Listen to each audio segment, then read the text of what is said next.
yeah. Please tell me that I can't, that I won't, that I fail, that I'll never make it out, yeah.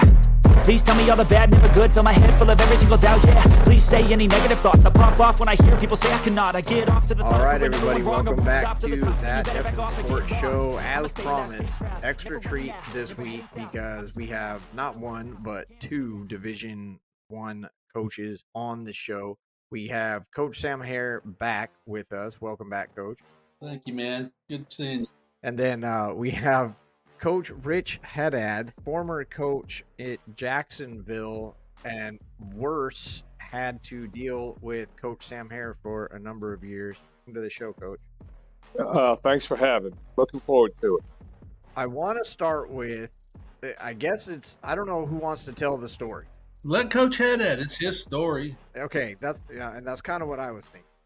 Coach Hare was telling us about an incident with a ref, and you were having a bad game, and you couldn't get thrown out to save your life. Well, we were playing Birmingham, and I felt like we had a first-round pick, D. Brown, who could, really shoot the ball, and they had a Hall of Fame coach, Gene Bartow. He followed John Wooden at UCLA, and we had him. We were right there with him. It was in Birmingham, and I felt like they were undercutting him. They wouldn't put their hands on his shot, but they would put their hips in him and knock him off balance. And it happened time and time again, right down the stretch. And at this point in time, we're shooting a foul shot, but the game is out of hand right now. I mean, you only have about a minute to go. It was an official. He just choked. He wouldn't call it. He just wouldn't call it. And it was obvious. And so I was kneeling down in front of our bench, not looking at him, but looking at the other basket, and just really cursed him up and down and told him, I said, I'm not going to mention any names, but do you know where you're rated in the officials? I said, you're second from the bottom. You're second from the bottom. And this is exactly why you're second from the bottom. And I said, you are, and I'm not going to use the term I used, you're such a weak individual. Okay, here I am, and I'm using foul language. I said, you're so weak. And it was a TV game. You won't even give me a technical. You're so weak. All you want to do is get out of here and I'm not waving my arm, just very loud, and the players on the bench are kind of covering their face going, oh, Coach, you're killing this guy, because he was right under the basket. He just wouldn't give me a tee. And I said, this is exactly why you're at the bottom of the league. So that's the story. And Sam was probably over there kind of chuckling, He did that every now and then on the bench. Even if we were getting beat, that's a loyal guy. That's not how I remember. Well, that's one of them. But you tell your version. I know that happened. I thought that's what you were referring to. No, the one about the referee, we were getting beat. We were just having one another bad game, and the referee, you were cussing and calling him names and pissed off and screaming at him, and he just kept staring at you, and finally he wandered over there, and you were just in his ass, and he leaned down, he said, Rich, stop it. I know you want to get thrown out. I'm going to make you suffer. Okay. I really don't remember that. I remember the one I told clear as I could be but I don't know. I mean, I was really pretty good with the officials. I didn't get a whole lot of technical fouls. But it sounds like you're not afraid to call as you see. One game, this is unbelievable. We had an official who, when I was at Charleston, used to call those games. And then he really moved up in the official world, and we're playing at home, and D. Brown was a skinny kid at the time, and I forget who we were playing, but right in front of our bench, he was trapped, and they kept closing the trap in, and actually physically pushed him out of bounds because they kept closing the trap, and all our players were standing up, and there was a whole bunch of players around the corner. It was right in the corner in front of our bench. And so I kind of ran down to the end of the bench, and I was trying to explain to him what happened. And I put my hands on the official. Yeah. You shoved the and allegedly. And no, I did. And I shoved them, and the official that I knew from Charleston, He comes running down the court, and he looks at me, and he says, "What are you doing?" And I said, "I was just trying to show him that's enough. I didn't get a technical. Nobody saw it. Nobody saw it at press row because all the players were kind of puddling around in that corner. Nobody saw it. It never came up again. The next time I had him as an official, he came over as officials do before the game, and there was a young official with him. And I looked at the young official, and I said, "Ask him what happens if you call a shitty game from me." And he laughed. So I never even got a technical, but I really did. I felt bad about it, but I put my hands on the guy. Shouldn't do that. No, that's probably not a good thing. So you were at Jacksonville after Charleston. Yes, I was assistant at Charleston. With Coach Hare. No, he was a player. And then, I recruited him. Okay. And then I was with Coach Kress, and we went to Davidson for 4 days. And he decided he wanted to come back to Charleston. And so drove through the night, got back to Charleston at probably, 3 or 4 in the morning. And at 9 o'clock in the morning, Coach Bob Wenzel, who was at Duke before Krzyzewski, he was Bill Foster's assistant. And at the time, he was at South Carolina. That next morning, he called me at 9 o'clock in the morning. And he said, "I'm either going to get Jacksonville or George Washington. I want you with me." And I said, "Okay." We were NAIA at Charleston. 3 days later, he gets the Jacksonville job, and I'm gone. I had 4 jobs in a week and didn't apply for any of them. We had a decent year. We had a really great player from Orangeburg named Michael Hackett that I stay in touch with. He led the league in scoring and rebounding, actually. He was something. Nobody in South Carolina recruited him, but they missed on that guy. That year, we won some games because we had him, and then the next year, we were 0-14 in the league. A couple years later, we had the longest winning streak in conference history. That's how sports go. That's what's so great about sport. In the pros, you need free agency and stuff to do that. And I suppose college is trying to do that now, as we segue into Coach Hare's favorite subject, and that's the portal. The way teams change in free agency in the pros is kind of what college is trying to do with the portal. The portal's been a little out of control. Recently, they enacted the rule, you get the first one free. After that, you lose eligibility. So they're trying to quell this whole bouncing around. Now, the portal's not something you really had to deal with on the level that coaches are dealing with now. What do you think about the portal? Is it good for the game? I think it's bad. I think it's bad for the game. I think it's bad for the student athlete. I think it's bad for people in general.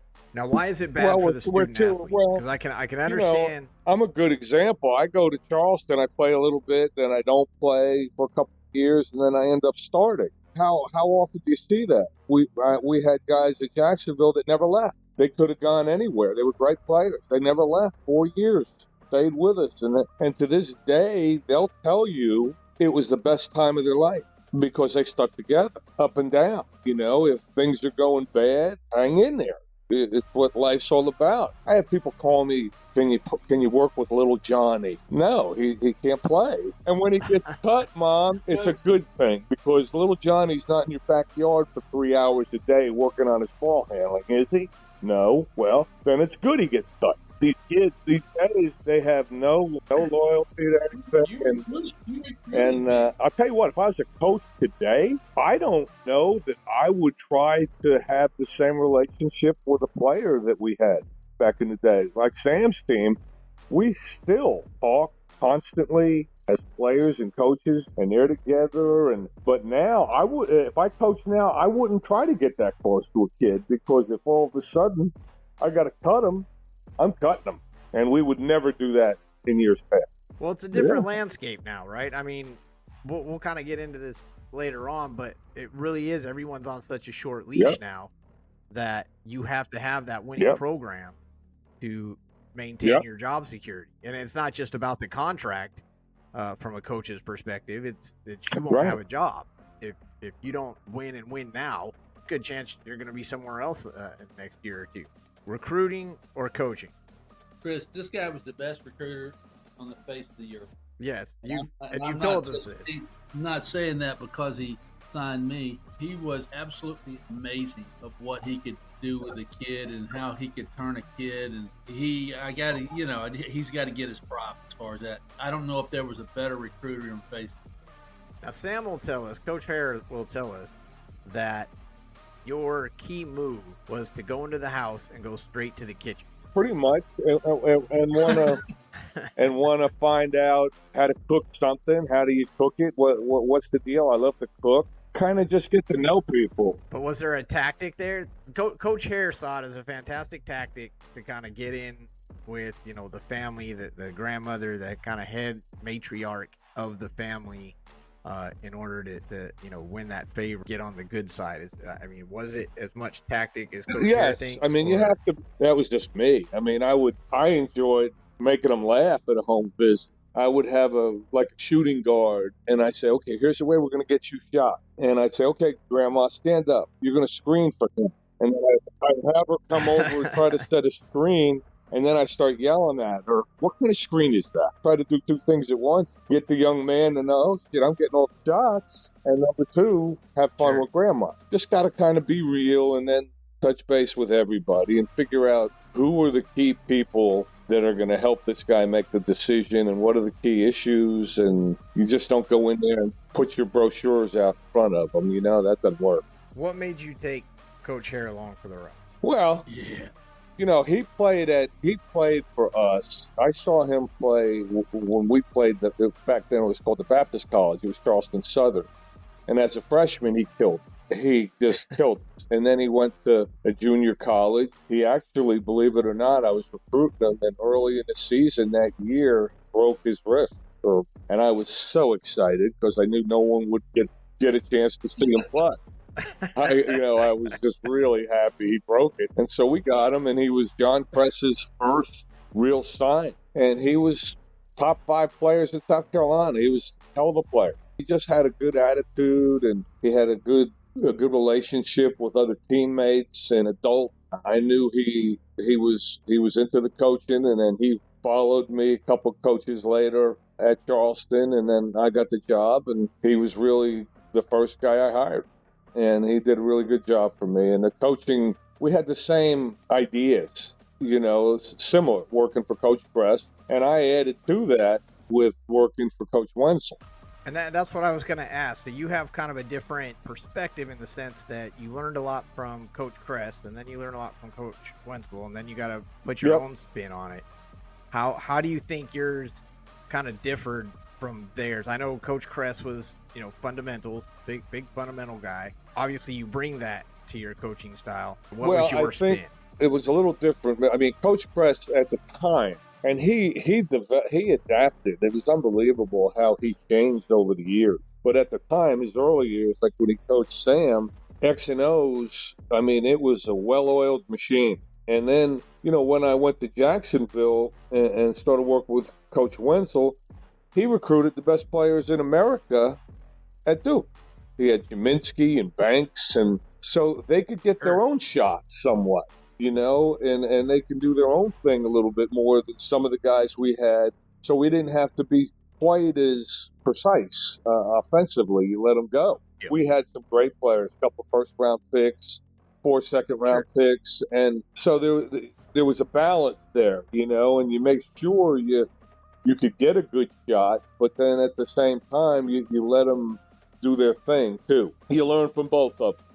Today's game, I find it incredible that almost no one screens away from the ball. Nobody helps anybody get a shot other than a dribble block. It's a really different game now. It's stupid. Me and Coach Hare were talking about that. It's really just about looking good, when the cameras are on, making sure that you make your hoop, passing the ball off every once and again. We know the defense has kind of fallen off, although it's still more important and more existent at the college level than the pros. But even with the pros, the defensive game plan, defensive importance has still greatly fallen off. It is. I think offensively is the biggest difference to me. All you see is the pick on the screen on the whoever has the ball. There's different names for it, triple blocks, pick and roll. That's it. And then spot up and drive. A guard will dribble it into the paint and turn around and throw it back out to the three-point shooter. And I would rather, at some point, try to help guys, make it easy for them. There's an old saying I never forget. well, I forget his name now, Clemson, Bill Foster at Clemson. He said you get a piece of yellow paper, you draw a line down the middle, and you on the left-hand side you say us, on the right-hand side you say them. Us is how many times we score because of all our execution, the coaching, and what we taught them how to do. Them is how many times they scored just because they're very good. They did it on their own. And there's no question there's going to be a ton more thems than us. But if I can get my team or help them and get 8 points just 4 times in a game, whether it be an out-of-bounds play, whether it be a dead ball on a free throw, get them 4 walk-in easy shots. That goes a million miles. And it adds up. You know, how many times do you win by 8? Good point. So, Coach Hare, now you also worked for Coach Chris and Coach Haddad. How were they different? Be careful, Sam. He lives in another state. You're fine. Chris, you know, he was the ultimate execution guy. Rich was a player's coach. I mean, Rich knows the game as well as anybody on the face of the earth. But kids gravitate towards Rich because, A, they trust him. He gets some good shots. He does things the right way. You know, Coach Crest is just on his own, all his own. You know, I told the story, Rich, about how Coach would remember he'd be rerunning the game 2 games before. He hadn't even caught up 2 days later. Rich was just, he was a player's coach, and if you were hot, he was going to get the shot. You could count on Rich to get the shot. And he made some great calls down at the end. You know, when I was a player, he would go in the huddle and tell Crest, hey, this is open. And Crest, Rich, you ought to tell the story when Huggins hit the shot from the corner. I'll try to describe it. We had a little play where this terrific shooter we had would be on the left block and in a little stack, and he'd pop out to the corner. And if he didn't, we try to throw him the ball. Well, they were guarding him way on the high side, way above the stack, not even chasing him. Most people chase guards out that are getting screened, but this guy was like way above it, tried to intercept the pass as we were throwing it to the corner. And it was a triple overtime game, and I kept seeing him do it. And we had an option to that play where he would fake like he was going to the corner and then come back, just fake. And instead of going on the left-hand side, we quickly throw it to the right-hand side and try to pop it right back to him on the right block. I saw this happen in all games. In overtime, I said, John, the option, I forget the name of the play, but the option of the play is there. It's there. So, the option is there. And he shoved me out of the way. No. And he gets in the huddle, and I'll never forget, he calls the middle. We're going to run middle. And I'm sitting there saying, okay, we're going to run middle. And then all of a sudden he stops, goes, wait. And he points his finger at me, and he looks at me, and he says, is it there? Is it there? Is that play there? And I said, it's there. And he said, okay, we're going to run the option off the San Juan. And as we break the huddle, I go grab the little guard who was going to fake going to the corner and come back. The whole thing is you got to really move out to the corner and then come back. If you don't set your man up, it's not going to work. And so I grabbed him on the way out, and I said, damn it, Thomas, you better set him up. Take him out to the corner before you come back, because I knew if this shit didn't work, I was in trouble. It was going to be you. It was your butt on the line if this one didn't work. It was hero or zero time. He faked. He made 2 steps out to the corner, turns around, comes back the other way. We throw it to him. He catches it. He has a layup. He's fouled. 3-point play. And John is grabbing my leg, screaming, what a great call, Richie. What a great call, Richie. He called me Richie. What a great call, Richie. Just memories, wonderful memories working with him. He was the best. He's just unbelievable. Yeah. Let's test the theory here. Coach Hare says, fat ankles, let them go. True or false? I would say probably true, but I think Eddie Nearstead had fat ankles, didn't he? He was first team All-Cup. He was slow, but he could play. No, he was asking me what you would look for in players like when you're recruiting them, and I would watch kids warm ups at a high school game, and he'd come out and he's got ankles big as a freaking moose, and Yeah. you knew. You knew when they grew up, it just got worse. And so See, there it is. Okay, that's the agreement I'm looking for. There you go. There you go. I think. When you guys are recruiting, you guys used to go together or at least meet up together. Sam may get there first or whatever. Did you guys have, I mean, we've talked a little bit about the strategy that you personally had. Was there a strategy that you guys kind of talked about before you walked in the room, or did you just kind of let the room? No, well, you talk about the family and who does what, when, and, and you go in and I'll tell you a good one. When my first recruit with Bob Wenzel, now you got to remember this man, he signed Gene Banks at Duke, and they were not very good. He was, and Gene Banks was the best player in America. My first home visit with him, we come out of the home visit, and he gets his little pocket tape recorder, and he says, the picture on the wall is Aunt Fran. The dog's name is Bo. The father's good friend across the street is Jimmy. Then you give it to the secretary, and she listened to it and typed it all out and put it in his file. And then the next time you walk back in that house, the dog comes up, and you say, hey, Bo. And then you say, how's Aunt Fran? I mean, he was a pro. I was good, but he taught me even more. To show the interest. Yeah, and then once you get there, you record it, and and you don't forget anything, and you just become part of their life. Was that how you did it, Coach Hare? What was your method? Well, I mean, when I was with Rich, after Rich left and went with Wenzel in Jacksonville, I took his place at Charleston. Our rules were a little different. We could actually make contact with kids as far as sitting in the stands with the parents. Rich could never do that. I mean, they had the rules, no contact rule. You can only call them X amount of times. I would just, like Rich said, you got to figure out who the decision maker is, and it may not be the kid. The kid may listen to his girlfriend, he may listen to his mother, may listen to his father, and my job was to find out who that kid listened to, who had his ear, and it could be somebody in the community. You were basically a detective. You had to find out. Rich was the best that we fly in. We recruited Jerome McDuffie. We flew in and met in Barnwell, just hung out for a couple of days, getting to know the people. And Rich was the best at going to the community and talking up Jacksonville and his school and everybody. And his goal, tell me if I'm wrong, Rich, your goal was to leave that little town knowing everybody knew who Jacksonville was, everything about Jacksonville. Well, a lot of people did that. You just got to find a hot button someplace. I'm tooting my own horn now when I think back on it. I think probably the coolest thing I did was there was a kid that he was going to be a pro, and he got hurt. He was the reason that we really didn't finish the way we wanted to finish the job at Jacksonville.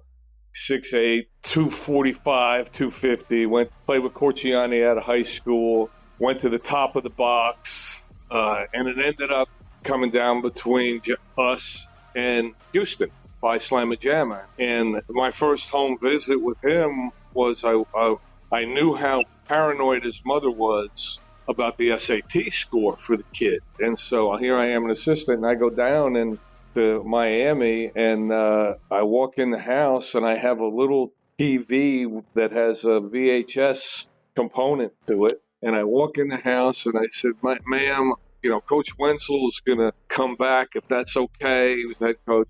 I said, but Sean and we got to do some work. I said, this test is a month and a half away, and he's not ready for it. And so I took him back in his room, and for 3 hours, this beast is trying to take a nap, and waking him up, and we're at an SAT study class. And that's what I did for about 2-3 hours with him. And when I walked out of the house, his mother looked at me and said, he's coming with you.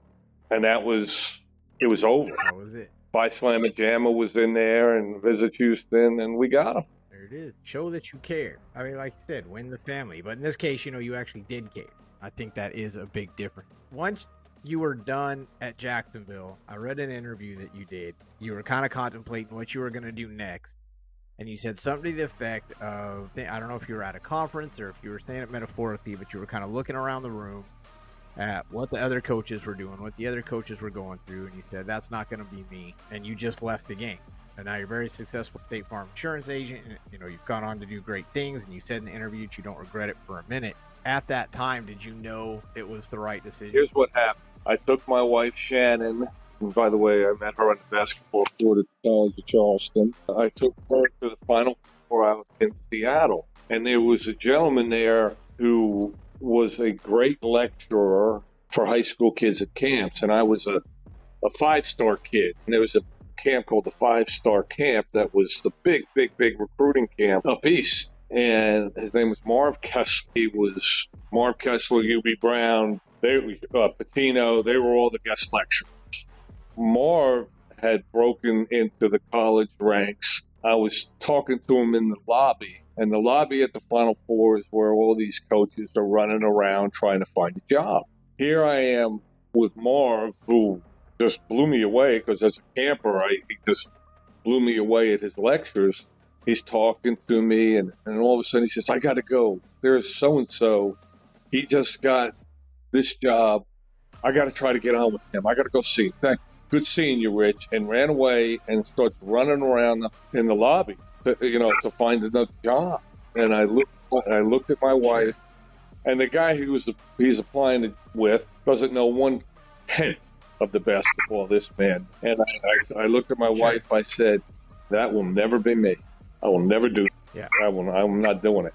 And so I didn't. I just got some advice from other guys, and they said, you can always get back in. You're 36 years old. I said, I had my run, right? Let's go do something else. Let's go make some money and take care of my family. And I didn't want to drag my family all over the country. I just didn't want to do it. You credited Lefty Driesell. Lefty Driesell, yeah. As the guy who kind of cleared it up for you. And he basically told you, I believe the quote here it is, everybody knows you can recruit players and you can always get back in coaching. Go make some money, and if you're not happy doing it, you can always come back.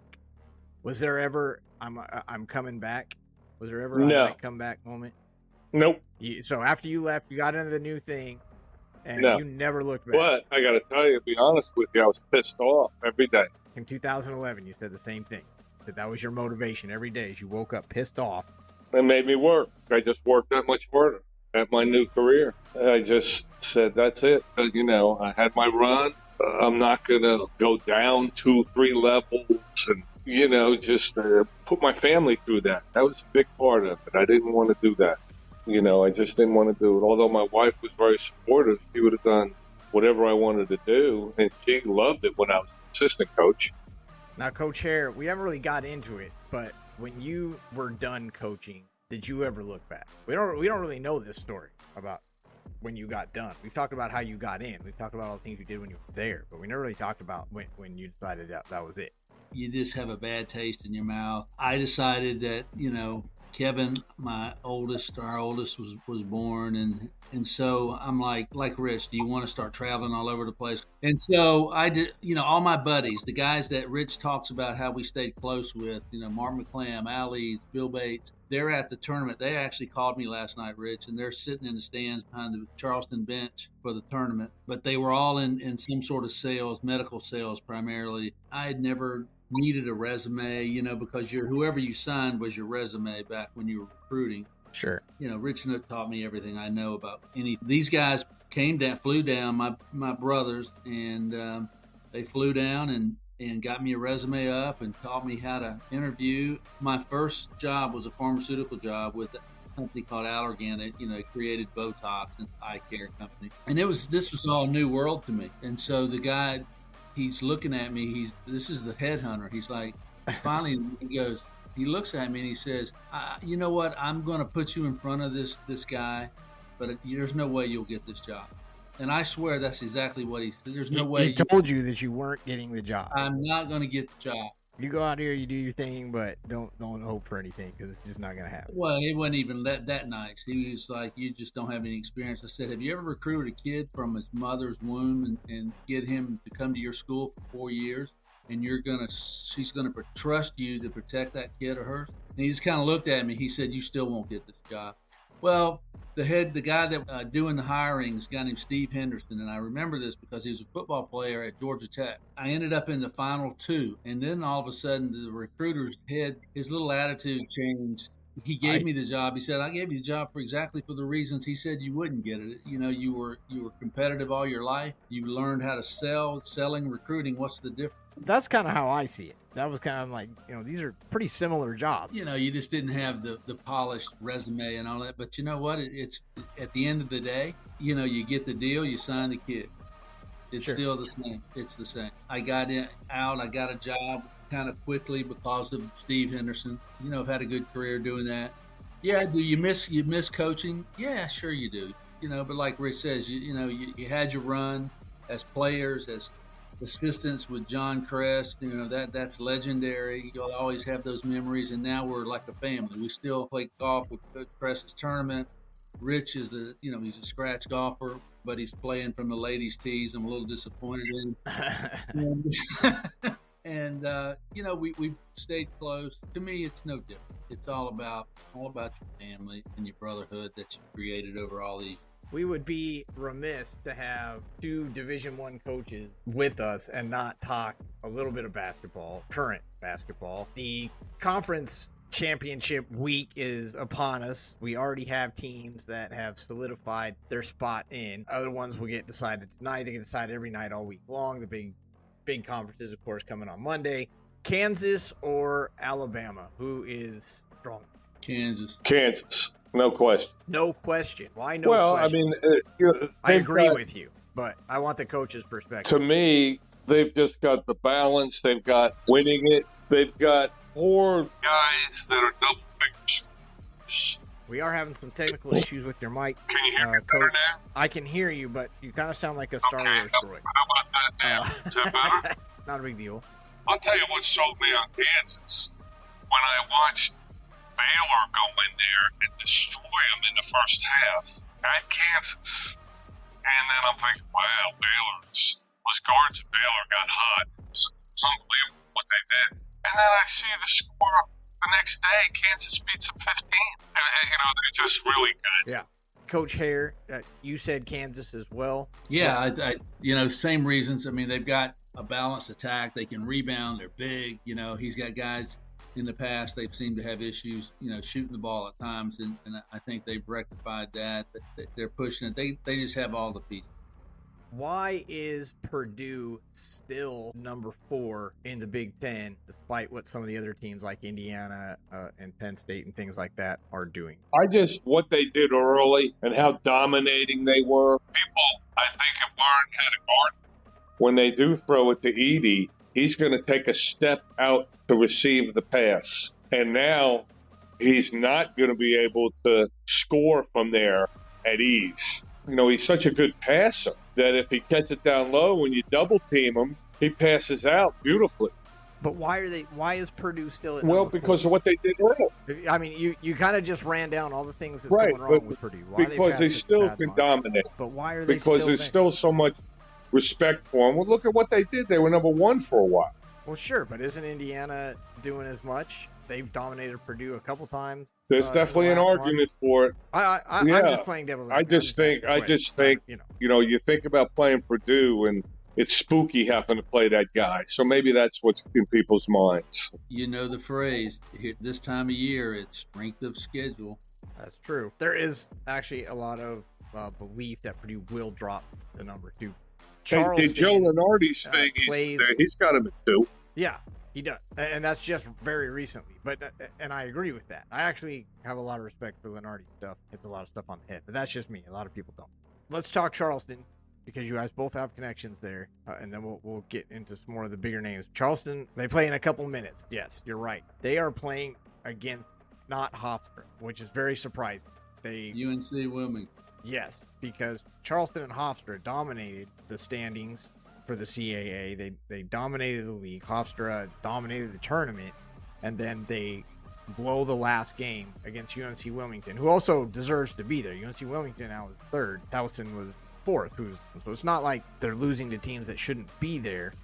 But with Hofstra going down, I mean, is this does that pretty much wrap it up? I mean, I know we play all the games to play all the games, but it seems like Charleston has been very dominant.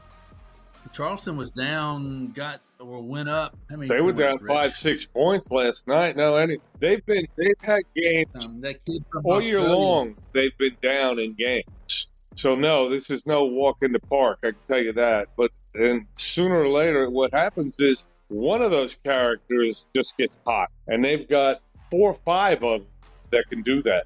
And one of them gets hot. Last night it was Smith, but they've had their tests. They get down some, and it's because they shoot quick. And if they're cold, the other team's gonna. Well, the other thing too is that they wear you out. I mean, you could just see Townsend and just wore them out at the end, and they just but they still hung in there to the point where it was tied with less than a minute. Yeah, it did. That's how it's supposed to be, though, right? I mean, that is the season that we are in. Yeah, it's going to be a great tournament, that's for sure. I mean, you look at Penn State the other night, amazing win on the last shot there, and it's been happening all week long. I mean, it happens all season long, but more notable as of last week and this week. Alabama has dropped a couple. Is Alabama overrated? I think it's evident of everything that's gone on this year with all these teams. They're all losing games. Parity is incredible. UCLA's lost games. I think UCLA is really tough. They're number one. But right I think in the case of Alabama, point here, point there, and it's just a beautiful game that you never know what's going to happen at the end.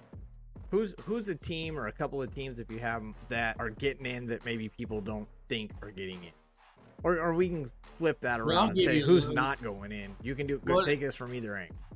Well, is North Carolina going to be in after getting spanked by Duke? That's actually a great question, because everybody wants North Carolina in the legacy pick, but they really, in my opinion, don't deserve to be there. They're listed on the bubble as the first 4 out right now. They have dropped a couple games to Duke. They just haven't played well, and it seems like everybody still is giving them a chance. Everybody wants them to have a chance. Do they deserve it? No. Yeah, if they win their tournament. No, they don't deserve an at-large bid. I just don't think they deserve it. Can they win their tournament? You think they can win their conference? I think they can. I mean, anybody can win. Beside that, I mean, sure, anybody can. But do you think that they can? I think they can, but will they? No. No. I just don't like the way they're playing. No. Playing both sides. I know, but I don't. You say to yourself, can they? Sure, because they're so talented. But the way they're playing and their scheme, I don't like their shot selection. I don't think they help one another get shots. I just don't think they're going to do it. What do you think Roy's thinking sitting over there behind the bench? I don't know. I hate to say it. Play better. That's what he's saying. Yeah. Play better. Win some games. Is he worried about his job? Not this year. Not this North year. Carolina. Not this year, no. I mean, think about it. How many years has it been since they haven't made the dance? I mean, some ridiculous number. I don't know how many years in a row they've made it. 38 or something crazy. Now you're the guy. You're the guy that didn't make it. Yeah. It'll be interesting to see how it all shakes out. Does Charleston get out of the first round? Depends on. I mean, I think they can play with anybody because the way they play. If it fell now, they would likely be slotted to play St. Mary. Oh, they can play with St. Mary's. I mean, they have that intangible of, just like Rich said, they shoot the balls unreal. I mean, when they get going, and they've got so many of them, and the way they pass it around and they share the ball and they play each other with each other, they love. I mean, you can tell that they're having a good time out. Coach Haddad. I didn't think so a couple weeks ago, but when I watched their big kid now score in the paint, as of a couple weeks ago, we didn't have a post score. This team has matured over the last month, and they don't play quite as many guys, as many minutes. They do play a lot of guys, but he's zooming in on the skill set of the best players now. And this kid has given them a low post presence that they did not have. Who's the team that makes it further in the tournament than Northwestern. Why? I think he's a heck of a coach, and they got good, tough kids. I've seen him play a couple times, and good guards, good, tough kids, physical. They're not, a bunch of skinny little dudes out there. They're physical. They play. They guard you. They're not horribly slotted. They're like a slotted. 7 as of right now. Yeah. Around number 7. So they get a nice even match, a 7 versus 10. You know, that's a push game. Anyone can win that game. Anybody can win all of them. Right, and they've beaten the best in the Big Ten. That's why I'm saying they're used to those games. And so many teams making it from the Big Ten. They're estimated to put like 10 teams in right now. More than any other conference. Maybe a bit much. Used to be the ACC, huh? They beat Michigan State. You know, they did lose to Ohio State. They beat Indiana. Purdue. They beat Wisconsin. They beat Nebraska. They beat Minnesota. Michigan's had their number all year. They split with Ohio State, but they beat Indiana twice. Those are serious wins. Where's Clemson falling in all this? Clemson is on the bubble, probably first out. But I don't see that. They should be in. I mean, you win that. You think Clemson should be in? I do. I mean, they got to win the game, you know, in the league, in the tournament, but they're a good enough team to be in this thing. I agree with you. They're the next 4 out as of right now, according to Lenore. A little agreement there. I wouldn't have agreed with you. Last question, Coach, because I keep saying it all the time. Coach Hare kind of answered this question last week. But what makes college basketball so great? To me, what makes it so great is the fact that you can get better every game through the course of the season and then do something spectacular at the end of the season. Win a conference tournament and go to the dance, and you were the 4th or 5th team in the league, and then, you know, make a buzzer beater. I mean, the excitement, the timing, and the suspense of it all is just incredible. But the fact that these kids, if they stick together and they improve and they improve and they improve regardless of what happened early, then that's what makes college basketball such a beautiful game. I think one of the big things that makes college basketball so great is that you never know. As something you alluded to, and Sam, Coach Harris alluded to, is it's truly one of the only places that you really never know. That's why the bracket is so popular. That's why everybody fills one out. That's why almost nobody, you know, there's almost never a perfect bracket because anybody can win these games. And you say it in the pros, you know, any given Sunday and all this stuff. You know, people are still looking at the Lakers to make a run, et cetera, et cetera. You name the sport, and yes, things happen. But for the most part, it's not that big of a mystery. You can narrow it down to 3 or 4 teams who's gonna be there in the championship for pretty much any pro sport. You can do that, especially at this point in the season. College basketball, you don't know who's gonna win day to day, especially during this tournament. I think the other thing that makes college sports so special is coaches like you, coaches that cared, coaches that actually went to work every day and had fun and did it for the kids and not for the paycheck. Thank you guys for coming on the show and taking some time with us. I hope you guys will come back because there's a lot of basketball to go. We've still got a couple weeks to get through this. We all know, as we just said, it's going to be a roller coaster. Coach Haddad will have to check his golf schedule, so we'll have to see. But do they take reservations where you golf based on which tees you golf from? Because it seems like the ladies' tees would probably. You know, he's just so jealous because he's awful. Sam's awful. He's just, you know, he's terrible. But he's just so jealous. Oh, please, you know. He's the best, man. I don't care what he's playing. Thank you, Sam. Thank you, guys. We have the best guests. We have the best coaches, and they tell the best stories right here at That EFIN Sports Show. Catch us every week. Find us all over wherever you listen to podcasts, on Spotify. We're on iHeart Radio. We're on Apple. You can find us on YouTube or Twitter at That EFIN Show, EFIN, That EFIN Show, and branch out from there to all the different stuff we're doing, including bringing on Division I coaches during basketball season. We're glad that you could join us, coaches. We're so glad that you guys stopped by. Everybody have a great week. Be safe out there.